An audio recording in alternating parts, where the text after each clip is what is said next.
Naniniwala tayo doon sa kasabihan na habang may buhay, may Pag-asa. habang may buhay, may Pag-asa. habang may buhay, may Pag-asa.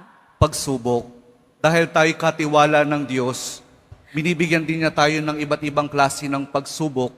Kaya po doon sa pagsubok na yon, saka pa lang natin mauunawaan na talagang ang ating buhay ay mayroong, habang may buhay mayroong, habang may buhay may pagbangon. Huwag niyong hayaan na kapag meron kayong pinagdaraan ng pagsubok, ay hindi kayo babangon. Kailangan meron tayong pagsumikap na pagtsatsagaan natin yung ating mga pagsubok na pinagdaraanan. At kapag merong pagsubok at merong pagbangon, saka pa lang natin mauunawaan na talagang ang ating buhay, na habang may buhay, may pag-ibig. Ang pag-ibig na nagmumula kay Jesus lamang